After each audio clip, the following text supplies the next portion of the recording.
तो ये शेखावटी झुंझुनू किसान और जवान की पहचान है। जो लोग वर्दी पहनकर देश की सरहद पर खड़े होकर गोलियां खाने के लिए तैयार है, गोलियां खाते हैं, उनके परिवारों के लिए ये थोड़ा बहुत संशोधन उनको करना चाहिए ताकि जो वो चाहती है शिक्षित महिला उसको उस प्रकार की नौकरी मिल सके। वो मतलब अपने पति का नाम जो इतना बड़ा देश के लिए सादत दे के आए, इतना बड़ा नाम उन्होंने कमाया है, उसको मिट्टी में नहीं मिलाना चाहती। इसलिए इन नेताओं, वरना ऐसा नहीं है, ये संभव है कि अगर ये अपने हक के लिए लड़ें तो सब काम हो जाते। उनका जो मास्टरमाइंड था, जो बड़ा आतंकी था, जो इस प्रकार की घटनाएं दोबारा भी कर सकता था, उसको मारना बहुत बड़ी बात थी।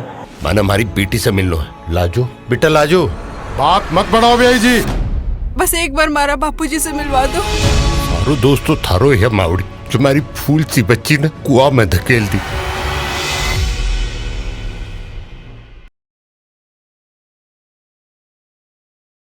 राम राम जी, मैं अरुण थे, देख रहे हो जलको झुंझुनू। और अभी आप पहुंच चुका हाँ झुंझुनू के टीबा बसई गांव में। और अभी तक मेरे पीछे तस्वीर देख रहा होगा, शिवराम जी गुजर की तकी तस्वीर है। और 4 साल बन की सही दिन हो गए। आज जो को मूर्ति को अनावरण हो रहे हैं और काफ़ी सारा जगह नेता लोग ही में उड़ा रहे हैं। सचिन जी पायलट भी हो रहे हैं। बड़ की बात मैं सुनाऊंगा। और मेन जगह बात यह है कि जगह मांग रखी गई है वीरांगना जॉब ले की हो, चाहे शहीद परिवार ने सम्मान के लिए हो, वो बहुत ज़रूरी है। तो वीडियो जो बताना शेयर कर देना और लास्ट तक देखो। हाँ जी, राम राम जी। राम राम जी, राम राम। तो थे भी जहाँ सेना से हो और अपना जगह सेना मेडल शिवराम जी ही जानकारी लोगों ने कहा कहीं शहीद होया कटे होया या फिर कितनी बहादुरी बन की जानकारी लोगों ने कहा थोड़ा सा बताओ कि के बन की शहीद क्यों पीछे कहानी की ही बा। मैं रविंदर सिंह निर्माण, सेना मेडल कलेक्ट्री। मैं शिवराम उस्ताद का साथी हूँ, जो शहीद शिवराम है, और उसी पार्टी का मेंबर था। अभी मैं रिटायर हो चुका हूँ। जिसमें वो शहीद हुए थे, उस एनकाउंटर के बारे में पब्लिक को इतना पता है कि पुलवामा में 14 फरवरी 2019 को हमला हुआ है, इतना पब्लिक जानती है। उसके बाद क्या हुआ वो पब्लिक नहीं जानती है। 14 फरवरी के बाद में 18 फरवरी को वो तीनों मिलिटेंट जिन्होंने इस घटना को अंजाम दिया था जिंदा बच गए थे। एक आदिल था जिसने वो आईडी ब्लास्ट की थी, वो मर गया। वो तीनों, अब्दुल रशीद गाजी जो पाकिस्तानी था और मसूद अजहर का रिलेटिव था, कामरान, और एक लोकल लड़का बिलाल, ये तीनों जो है 55 RR के एनकाउंटर में फंसे, कॉर्डन में फंस गए। उस एनकाउंटर में हमारी भी पार्टी लगी थी एक साइड में, जिस साइड से हमने उनको सिविलियंस को निकालने के लिए हमारे कंपनी कमांडर मेजर विभूति शंकर डोंडिया जो शहीद हैं शौर्य चक्र, वो प्लस शिवराम उस्ताद हमारे क्यूआरटी NCO और उनके दोनों साथी, एक शौर्य चक्र हरी सिंह और सेना मेडल अजय चाहर। तो ये चारों उस घर से पब्लिक को निकालने के लिए, मतलब हम क्या करते हैं कि लोगों को सेफ करने के लिए उनको बाहर निकाल देते हैं। पहले काम हुआ मेरे साथ। हाँ बिल्कुल। तो उनको निकालने के लिए जो ही वो उसके घर के नज़दीक गए, उसी घर में वो छुपे हुए थे। उन्होंने उन पे जो ही सिविलियन को निकाला, उस दौरान उन्होंने पीछे से कूद के, वो 3 मिलिटेंट थे, 3 जगह हो गए। एक अजय था, उसको शक हुआ कि यार ऐसा कुछ पीछे से कोई आवाज़ आई है, तो वो देखने के लिए पीछे गया। तो उसने राइफ़ल अपनी जो है वो उठाई, जहाँ मकान के पीछे अंधेरा था। इतनी देर में उसको राइफ़ल की आवाज़ से उस मिलिटेंट ने उसके ऊपर फायर कर दिया। उस फाइट के दौरान वो 3 जगह से फायरिंग थी और वो चारों लोग जो हमारे बहादुर सैनिक थे, उस फाइट में उन तीनों मिलिटेंटों को ढेर कर दिया। और वो चारों भी मतलब इंजर्ड हो चुके थे, गोलियां लग चुकी थी। तीनों मिलिटेंटों को ढेर कर दिया। मेन बात ये है कि शहीद शिवराम गुजर जो हैं वो किस चीज़ में शहीद हुए हैं, उन्होंने शहादत किस चीज़ में पाई है, ये जानने के लिए आपको ये समझना चाहिए कि जहाँ अपनी आर्मी की, जो इंडियन आर्मी की जो 42 कैजुअल्टी हुई थी CRPF की, उनका जो मास्टरमाइंड था, जो बड़ा आतंकी था, जो इस प्रकार की घटनाएं दोबारा भी कर सकता था, उसको मारना बहुत बड़ी बात थी। और उन परिवारों के साथ में इंसाफ करना भी बहुत बड़ी बात थी। तो ये एक ऐसा काम उन्होंने किया है जो इस देश के लिए, देश की जनता के लिए, और एक सैनिक होने के नाते मुझे उस चीज़ पे फ़ख्र है। अच्छा, मैं बताऊँ कि जिस हिसाब से एक मांग भी उठ रही कि वीरांगना जो को वो नौकरी दी जा, क्या लगे कि इतना बड़ो काम जो है वो इतनी सेवा बड़ा देश की करी है, तो वीरांगना नौकरी देना या फिर उनको परिवार को सम्मान करना कितों के ज़रूरी हो जाए। देखो, इस मसले के अंदर मैं पर्सनल भी, मतलब इनके परिवार के साथ में, मेरी भाभी जी के साथ में, माँ समान है मेरी, वो गए थे इनके जो भी नेता लोग हैं। तो उनका कहना था जैसे मैं मेरा एग्जांपल देता हूँ, मैं भी सेना मेडल गैलेंट्री हूँ। उसके बाद उनके चीफ को जो मेरे भाई शहीद हुए थे, उस घटना को अंजाम देने वाला जो शहीद शिवराम का टारगेट था, उसके बाद मैं सीनियर था वहाँ पे, तो मेरा टारगेट वही था। Chief operational commander Hizbul Mujahideen Riyaz Naik को, उसको मारने पे मैं गैलेंट्री अवार्डेड हूँ। मैं उनमें और मेरे में फ़र्क बताता हूँ। आज मैं मेरे परिवार के साथ हूँ, जिंदा हूँ। वो इस दुनिया में नहीं है, शहीद हो चुके हैं, लेकिन फिर भी उनके जो गवर्नमेंट जो सुविधाएं देती है, जो केस रिवार्ड हैं, जो ज़मीन अलॉटमेंट है, उसके अंदर मैं मानता हूँ कि त्रुटियाँ पहले से होंगी, लेकिन इस बारे में हमने भी बताया था जा करके, मैंने उनके भाई ने, कि भाई ये जैसे मुझे भी 25 बीघा आपने ज़मीन अलॉट की है और उनकी वीरांगना को भी सेना मेडल के एवज में 25 बीघा ज़मीन अलॉट की है, लेकिन आपने शहादत के नाम से कोई ज़मीन अलॉटमेंट नहीं की है। तो ये नियम अगर गलत है इसको चेंज करना चाहिए। सारी बात बिल्कुल सही है, बिल्कुल सही है कि संशोधन होना जरूरी है। अगर कोई चीज़ गलत है, पहले से है, मानता हूँ हो सकती है गलत है, लेकिन उसको ठीक करना चाहिए। दूसरा, इनकी जो जायज़ मांग है, सबसे बड़ी मांग है, उसके लिए मैंने भी बोला था कि भाई क्या करें हम, तो वो नहीं चाहते कि हम रोड पे या मतलब इस प्रकार से कोई भी family member as a family member ही मैं उनको देखो। दूसरी बात फसाद मैं ये बताऊं कि जो को परिवार आपको बेटो दे दे है, बिन अगर रोड पर जाने की जरूरत पड़ा है, तो भी इससे शर्मनाक चीज़ कोई हो कौन सके। वो मतलब अपने पति का नाम, जो इतना बड़ा देश के लिए शहादत दे के आए, इतना बड़ा नाम उन्होंने कमाया है, उसको मिट्टी में नहीं मिलाना चाहती। इसलिए इन नेताओं, वरना ऐसा नहीं है, ये संभव है कि अगर ये अपने हक के लिए लड़ें तो सब काम हो जाते, लेकिन उसमें उनकी असहमति है कि मेरे पति का नाम जो है वो रोड पे नहीं आना चाहिए।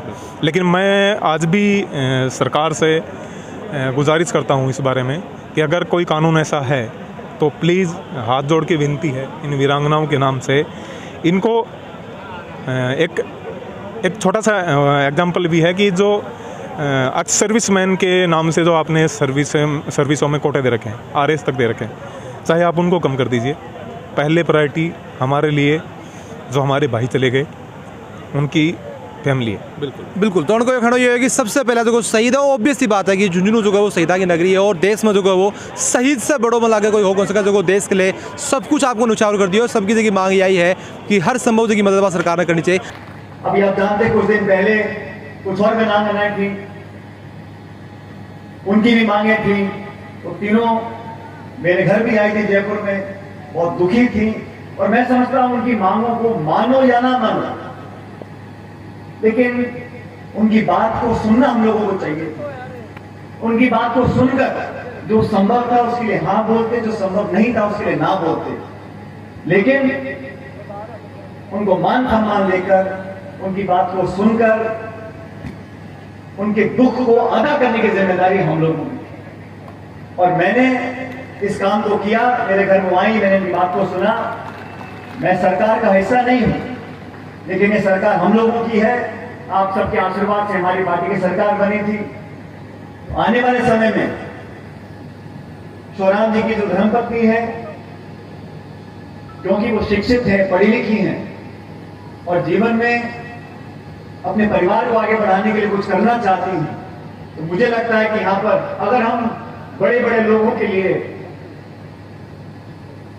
बड़े बड़े मुद्दों के लिए अध्यादेश ला सकते हैं, संशोधन कर सकते हैं, कानून बना सकते हैं, कैबिनेट के फैसले लिए जा सकते हैं, मैं सोचता हूं कि हमदर्दी रखते हुए, इस शेखावती के मान सम्मान को रखते हुए, जो लोग वर्दी पहनकर देश की सरहद पर खड़े होकर गोली खाने के लिए तैयार है, गोलियां खाते हैं, उनके परिवारों के लिए एक थोड़ा बहुत संशोधन हमको करना चाहिए, ताकि जो वो चाहती है, शिक्षित महिला, उसको उस प्रकार की नौकरी मिल सके। अभी बूढ़ा जी का भाषण आपने सुना,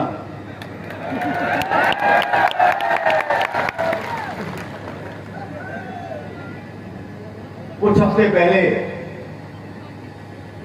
इसी जिले के इनके क्षेत्र में हम लोगों ने किसान सम्मेलन किया था, किसानों की मांग को लेकर। क्योंकि जो जवान आज हैं चीन की सरहद पर, पाकिस्तान की सरहद पर, उसमें से अधिकांश लोग वो हैं जिनके बाप दादा खेती करते थे और खेती करते हैं। जो किसानी करता है उन्हीं के बच्चे निकलकर फौजों में जाते हैं। हमने किसान सम्मेलन किया था इस मुद्दे को लेकर कि केंद्र की सरकार ने वादा किया था, जब 3 काले कानून बनाए थे उसका विरोध हमने किया, और हमको आश्वासन दिया गया था कि न्यूनतम समर्थन मूल्य के लिए, एमएसपी के लिए एक ठोस कानून बनेगा। किसान की पैदावार को खरीदने के लिए एक ऐसा कानून बने ताकि जो किसान की लागत है, खाद की, बीज की, बिजली की, पानी की, उस किसान को अपने जेब में 2 रुपए मिल जाए, ऐसा एक कानून बनाने का वादा किया था। 2-3 साल बीत गए, अभी तक वादा पूरा नहीं हुआ। तो किसानों की बात को लेकर इसी झुंझुनू जिले में हम लोगों ने एक किसान सम्मेलन किया था और आज यहां एक अमर शहीद सोराम जी की मूर्ति का अनावरण है। बहुत सारे सैनिक हमारे यहां मौजूद हैं। तो ये शेखावटी झुंझुनू किसान और जवान की पहचान है। मैं तीसरी पीढ़ी का आज फौजी हूं। मेरे जो दादा थे वो पढ़े लिखे नहीं थे, तो फौज में हवलदार की नौकरी करते थे। वहां से रिटायर हुए और स्वर्गीय पायलट साहब ने पढ़ लिख कर एक एयरफोर्स की नौकरी करी। 15 साल लड़ाकू विमान चलाया और जब मैं बहुत कम उम्र में सांसद बन गया तब तो मुझे ख्याल नहीं आया, लेकिन जब मौका था तो मैंने सोचा कि जब दादा ने फौज वर्दी पहनी थी, पिताजी ने वर्दी पहनी थी, तो मुझे वर्दी पहननी चाहिए। दोस्तों, 2012 में मैं केंद्र सरकार में मंत्री था, तो मैंने सारी परीक्षा पास कर physical test, medical test, SSB कर आकर 2012 में मैंने प्रादेशिक सेना में भर्ती ली और मुझे फक्र है कि हमारे परिवार का जो फौज और सेना से संबंध था, उस तीसरी पीढ़ी को आज मुझे आगे बढ़ाने का मौका मिला। देश और प्रदेश के अंदर हर व्यक्ति एक बेहतर जीवन चाहता है। हर नेता, हर दल, हर सरकार इस बात पर जोर डालती है कि हम आने वाले समय में एक बेहतर राजस्थान बनाएंगे, बेहतर प्रदेश बनाएंगे, और ये संभव भी है। मैं इतिहास में जाना नहीं चाहता हूं, लेकिन मैं समझता हूं इस देश और प्रदेश में जो राजनीति करते हैं जो लोग, उनको अपनी बात पर अड़िग रहना चाहिए। हमारे मुंह से जो बात निकलती है, जो वादे निकलते हैं, जनता उसमें विश्वास करती है और राजनीति में विश्वास बहुत जरूरी है। जब विश्वास खत्म हो जाता है तो फिर कोई वोट, कोई संतरी, मंत्री, पक्ष, विपक्ष, सत्ता, कोई मतलब नहीं। विश्वास कायम करने के लिए सिर्फ भाषण नहीं, हमें अपनी करनी में दिखाना है, अपनी कलम की शाही से दिखाना है कि जब हम बोलते हैं वो करते हैं।